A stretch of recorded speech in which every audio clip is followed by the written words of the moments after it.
давоми 4 рӯзи охир дар деҳаи зугванди ноҳияи ишкошими вилояти Бадахшон бо дастуру супоришҳои президенти ҷумҳурии Тоҷикистон пешвои миллат муҳтарам Эмомалӣ Раҳмон гурӯҳи кории сохторҳои марбутаи ҷумҳуриявӣ дар маҳалли ҳодиса барои муайян намудани хисороти расида ва бартарафкунии оқибатҳои офати табиӣ бо ҷалби беш аз 20 техникаи пуриқтидори роҳсозӣ идома дорад.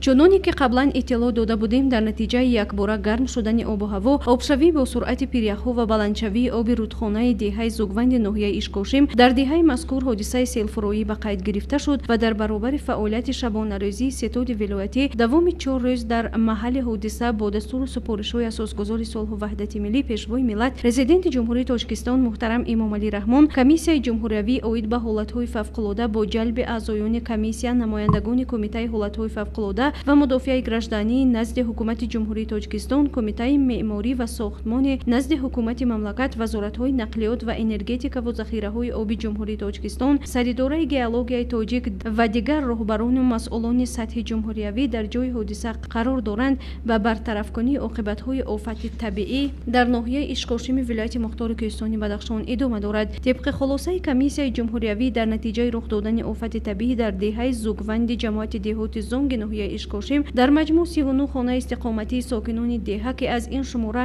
13 манзили истиқоматии пурра, 13 қисман ва 13 хонаи сокинони деҳа ба таври сабук хароб гардиданд. айни замон дар маҳалли ҳодиса бо ҷалби беш аз 20 техникаи пуриқтидори роҳсозӣ ба монанди тракторҳои роҳсозӣ, тамғаҳои мухталиф, мошинҳои калонҳаҷми боркашонӣ, техникаҳои хизматрасонии тиббӣ, сӯхтор хомӯшкунӣ, ҳолатҳои фавқулода ва офатҳои табиӣ ҷиҳати барқароркунии системаи барқ ва 4 километр роҳи аҳамияти байналмилалӣ дошта машғул мебошанд ва аллакай дар деҳа ба таври алтернативӣ роҳ дар мобайни ин деҳа бунёд гардида рафту омади аҳолӣ ба деҳаҳои поёнӣ барқарор карда шуд. боиси қайд аст ки аз рӯзи аввали сар задани офати табиӣ дар деҳаи зугванди ҷамоати деҳоти Зонги ноҳияи Ишкошим бо супориши пешвои муаззами миллат президенти ҷумҳурии Тоҷикистон муҳтарам Эмомалӣ Раҳмон ситоди доимо амалкунанда фаъолиятро оғоз намуда дар якҷоягӣ бо комиссияи ҷумҳуриявӣ оид ба ҳолатҳои фавқулода ҷиҳати дар кӯтоҳтарин муддат барқарор намудани вазъи ба амал омада